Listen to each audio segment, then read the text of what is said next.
faithfully delivering value, interpreting the world's best books. Hi there, this is Sally's Book Corner. Today, we're diving into The Death of Nian Gengyao, written by Zheng Xiaoyu, a deputy researcher at the National Library and a history expert. What do you know about Nian Gengyao? And what's your take on his relationship with Emperor Yongzheng? You're welcome to leave your thoughts in the comments. Back in January 1726, during the Qing dynasty's Yongzheng reign, Nian Gengyao was ordered to commit suicide, ending his life at 47. Only a year earlier, he was General Nian, the man everyone wanted to curry favor with. Emperor Yongzheng himself, impressed by his military feats, called him my savior. Who could have imagined that fame would disappear so quickly? At the height of Nian Gengyao's success, Yongzheng flipped and struck him down, plunging this one-time savior into ruin. It's like that saying from the Peach Blossom fan saying, "See him rise to grandeur. See him host banquets. See him fall flat." So what really caused Nian Gengyao's downfall? Some claim he was eliminated for knowing secrets. Others blame his pride and threat to the throne, leading to suspicion and death. All in all, it's debated with no clear answer. In The Death of Nian Gengyao, the author maps out his life, connections, and character to uncover his real ties with Yongzheng, explaining why he ended up this way. Okay, moving on. I'll explore this book through 3 key questions. First up, who was Nian Gengyao as a person? Second question, how did Nian Gengyao fit into the fight for the throne? Third question, how did the confident Nian Gengyao end up disgraced? Now, on to the first question. Who was Nian Gengyao? It boils down to 3 words. A banner man, a young prodigy, Emperor Kangxi's favorite minister. First off, bannermen. The Qing dynasty had the 8-banner system, split into Manchu, Mongol, and Han banners. The Nian clan, Han people from Liaodong, who joined the Manchus late in the Ming era, were put into the Han banners, part of the plain white banner. Thus, Nian Gengyao was a bannerman from birth. In movies and shows, for drama, they paint Nian Gengyao as Yongzheng's servant, saying he climbed high only thanks to him, but that's far from true. Under the banner system, every banner had a leader to handle its business.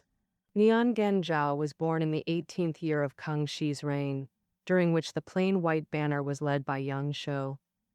Who exactly was Bai Yanshou? He was the son-in-law of Nalan Minju, the grand secretary at court. Therefore, in terms of background, the Nian family belonged to Mingju's faction and had no ties to Yongzheng, let alone being his bondservant. In reality, Nalan Mingju played a crucial role in Nian Gengyao's early career, because Nian Gengyao later married the granddaughter of Nalan Minju, who was the daughter of the great poet Nalan Shingde. Sadly, after a few years, Lady Nalan passed away, and Minju personally arranged another marriage for him to a princess from the Prince Ying household. Mingju, why did he value Nian Gengyao so much? There are 2 reasons.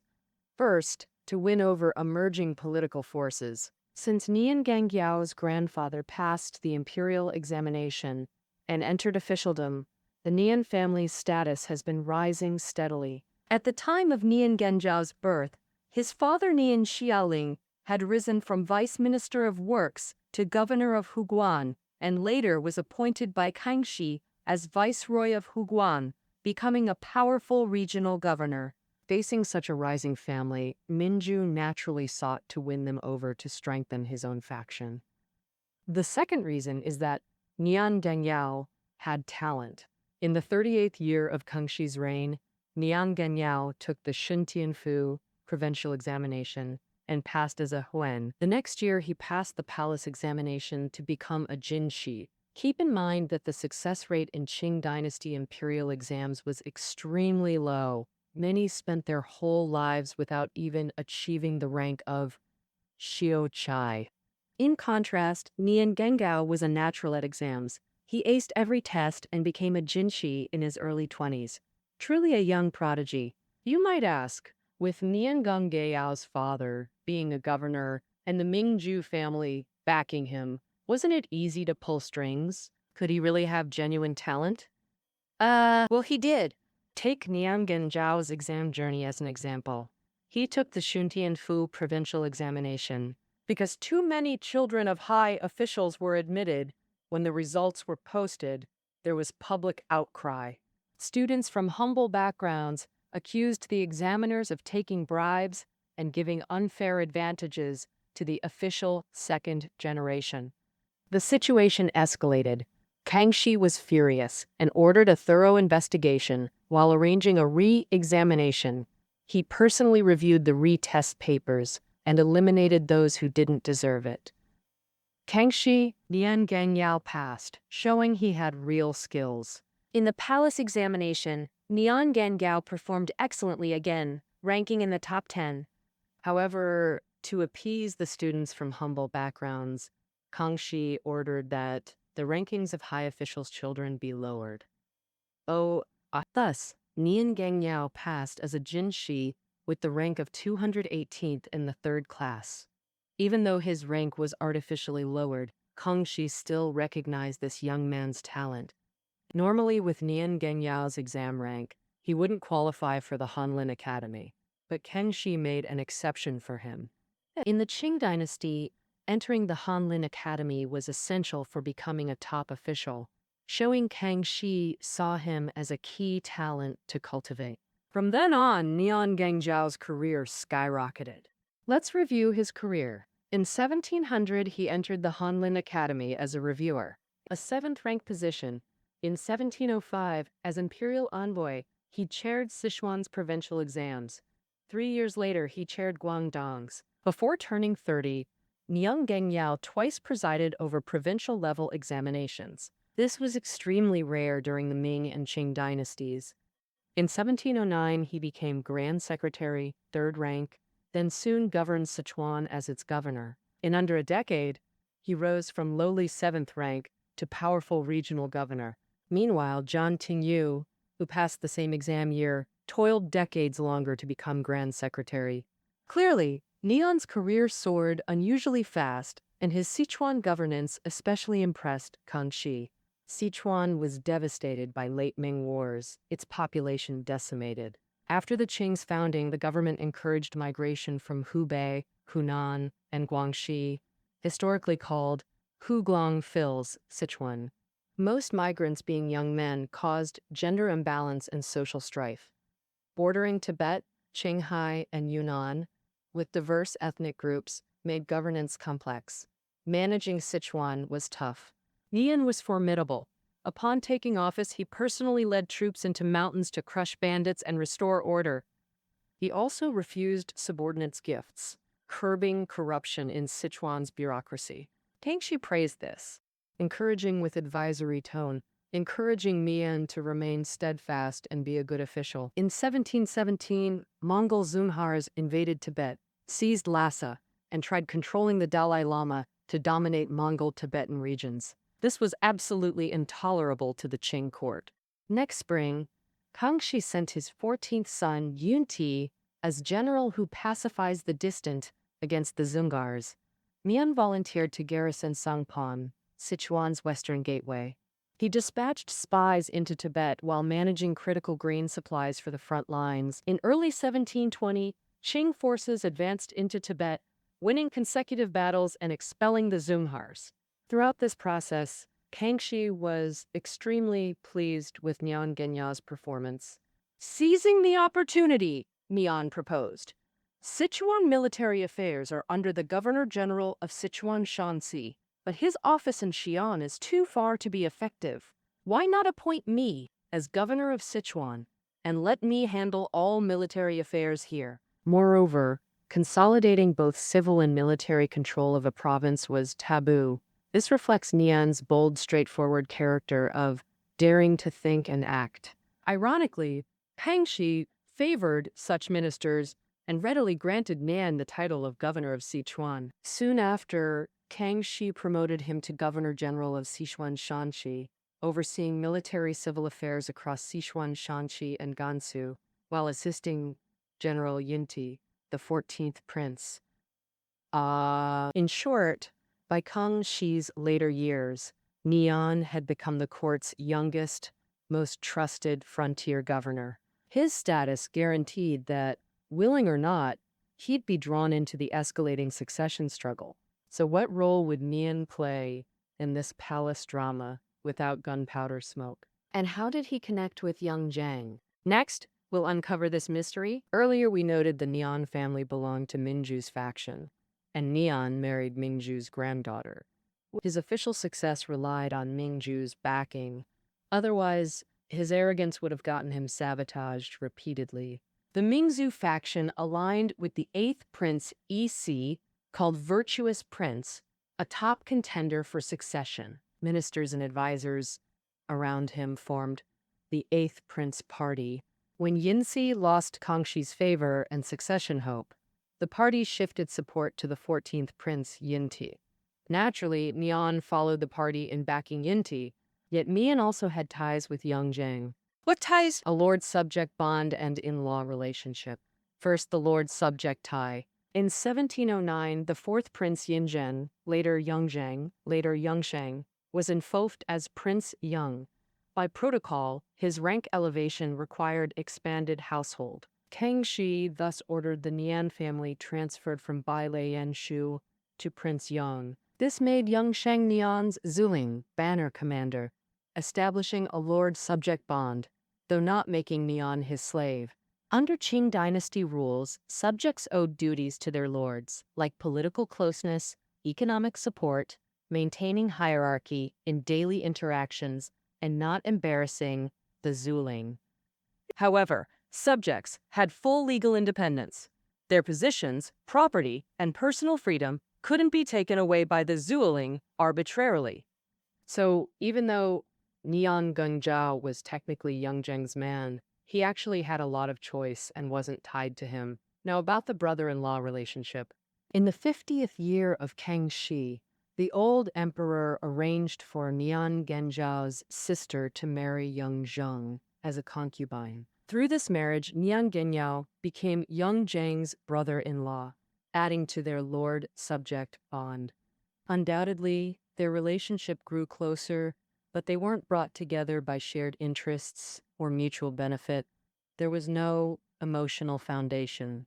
Plus, Nian Gengyao was often away on official duties, so he rarely saw Yongzheng. As you can imagine, he was somewhat distant from Yongzheng, but closer to the 8th Prince party. Evidence is that the 14th Prince Yinti's victory over the Zungars and stabilizing the western frontier relied on Nian's help, and Yinti was Yongzheng's main rival for succession. But we can't say Nian was firmly with the 8th Prince party, choosing Yinti over Yongzheng. Actually, he was always watching and waiting, which made sense. The succession struggle in Kangxi's later years was extremely fierce and brutal. Picking the wrong side could be disastrous. Nian was well aware of this, so he wasn't in a rush to declare his stance. He thought that with his talent, whoever became emperor would need him as a pillar of the state, so why pick sides? Thus, no matter how close he was to the 8th Prince party, Nian wouldn't attach himself to them. His persona was all about relying on his own abilities. With this mindset, Nian treated Yongzheng lukewarmly. For Yongzheng's mother's 60th birthday and his son's wedding, Nian didn't even send gifts or write a congratulatory letter. This wasn't how a subject should treat his lord. It was like they were strangers. Nian even wrote to Yongzheng, explaining his cold attitude. I'm solely focused on serving Emperor Kangxi. As long as I don't fail him, I'm not failing you, my prince.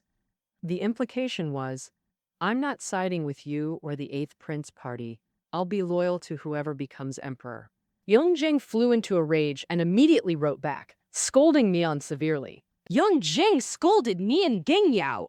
As my subject, how dare you be so insolent? Do you even recognize me as your master? Today you scorn your lord. Tomorrow you'll rebel. Fine. Keep being arrogant. You'll reap what you sow. After this warning, Yongzheng ordered Nian to send all sons over 10 to Beijing, officially to care for Nian's elderly father, but actually for Yongzheng to monitor them. Why did Yongzheng do this?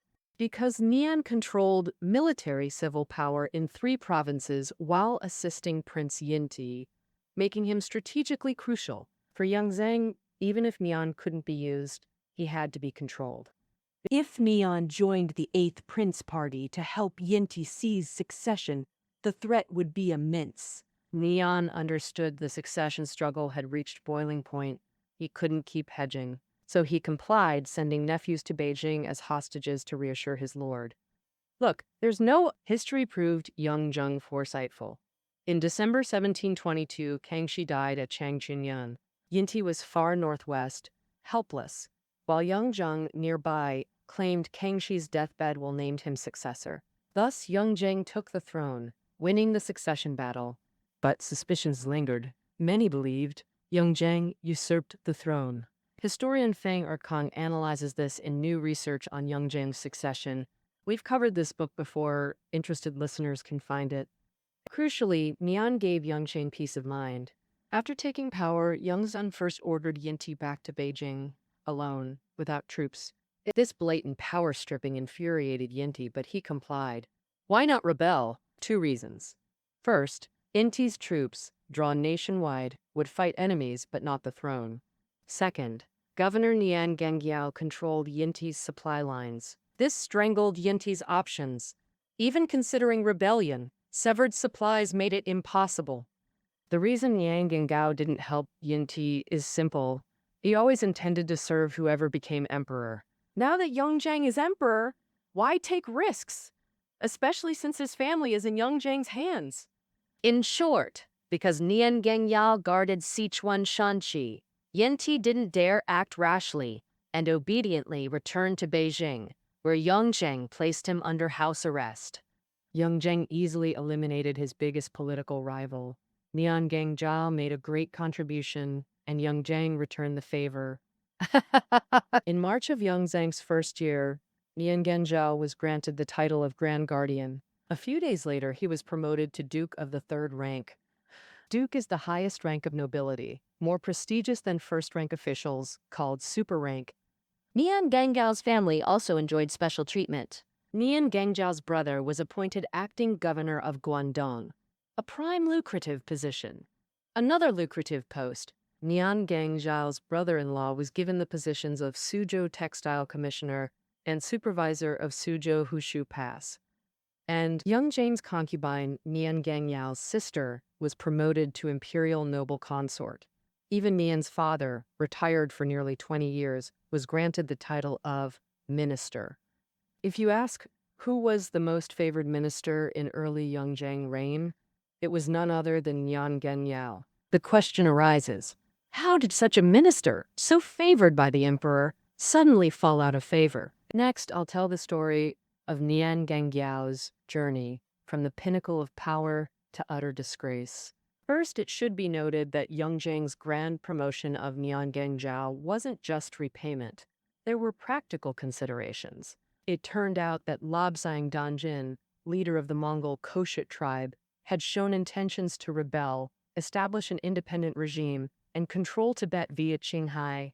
Yongzheng urgently needed capable generals to stabilize the situation.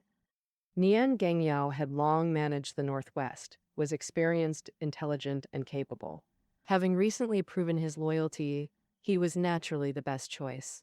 Thus, Yongzheng decreed Nian Gengyao as Grand General, overseeing military affairs in Shanxi, Sichuan, Gansu, and Yunnan provinces, to fully deal with Lobsang Danjin. This was equivalent to entrusting him with half the realm from northwest to southwest, showing immense trust. Nian Gengyao indeed lived up to expectations. Lobsang Danjin rebelled in August of Yongzheng's first year. Nian Gengyao suppressed the rebellion in just 5 months. Lobsang Danjin narrowly escaped, but the victory report reached the Forbidden City.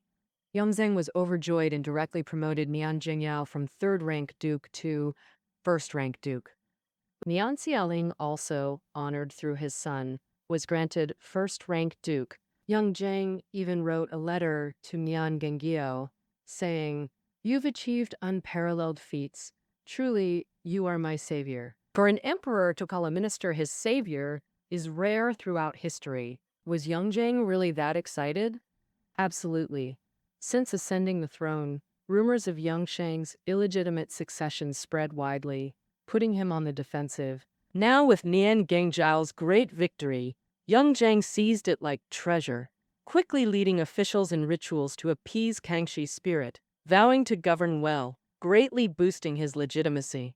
Yongzheng's favor toward Nian peaked, granting him special privileges.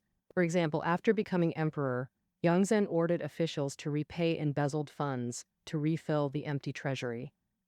Those refusing or unable to pay were dismissed, homes raided, nationwide chaos ensued, except in Nian's Sichuan Shanxi. Citing Sichuan Shanxi's need for stability, Yongzheng exempted local officials from repayments. In October 1724, Nian reported to the capital. Officials groveled. Governors Fan Shiji and Li Weijun knelt before him. At Guanning Gate, princes knelt on Yongzheng's order. Nian just nodded and went straight to the emperor. Yongzheng praised him lavishly. He bestowed rewards and involved him in central decisions, seemingly bringing Nian into the inner circle. Yet unbeknownst to all, Yongzheng already plotted his death. How could he turn so fast? 3 things Nian did pricked Yongzheng's nerves. First, wounding his pride. Earlier, Yongzheng lavishly praised Nian, even calling him my savior. Such effusive words, but Nian always stuck strictly to business, never reciprocating Yongzheng's warmth. For an emperor to humble himself, thanking a minister yet get no kind words, deeply insulting. Facing Yongzheng's extravagant reception this visit, Nian again acted coldly, fueling dissatisfaction. Second, faction building. Nian constantly recommended subordinates, citing military merits. Yongzheng usually approved. Eventually, the Ministry of Personnel created Nian Selection, an archive solely for his recommended candidates. Other officials, seeing this, curried favor with Nian, hoping for endorsements, inevitably involving bribes. But most alarmingly, Nian used this to plant cronies and build a faction, a taboo. Worse, third, Nian grew close to Yongzheng's enemies. During the late Kangxi era, Yongzheng and the 8th Prince faction were locked in covert and overt struggles. After taking the throne, Yongzheng naturally wanted to deal with these folks. He exiled the most rebellious 9th Prince, Yun Peng, to the northwest under Nian Genyao's watch, hinting he should cook up charges and, ideally, kill him off.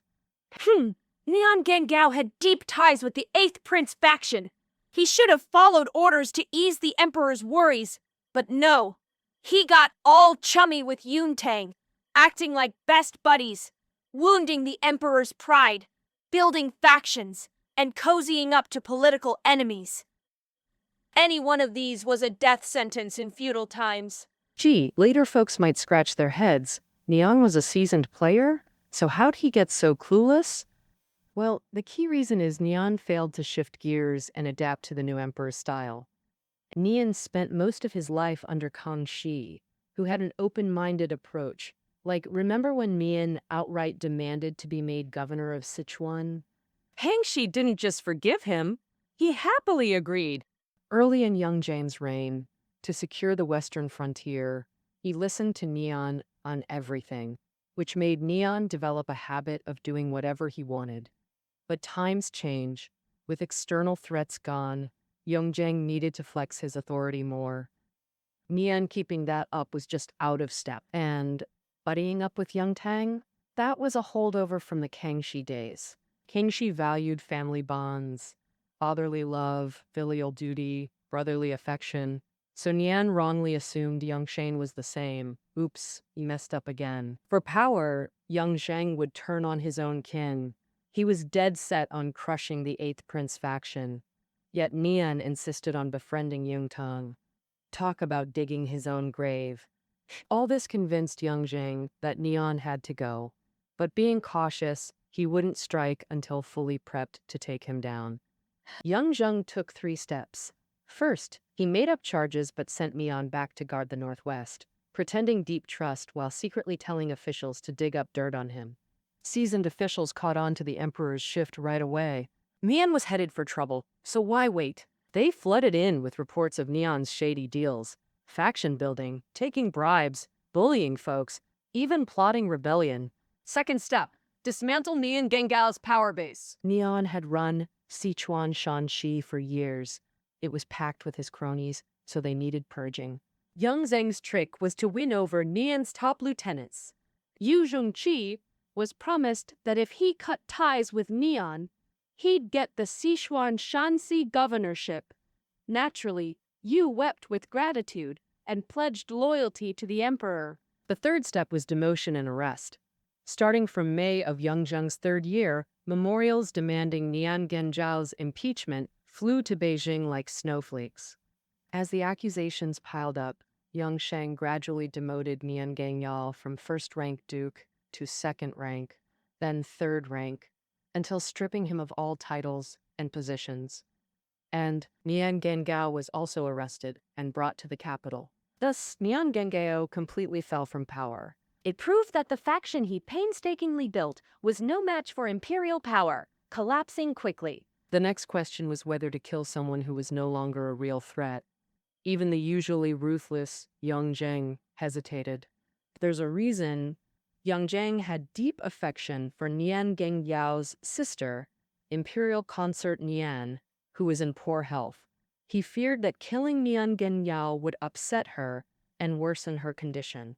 It can be inferred that as long as imperial consort Nian lived, Nian Gengyao had a lifeline. However, in October of Yongzheng's third year, imperial consort Nian passed away, and Nian Gengyao lost his last lifeline.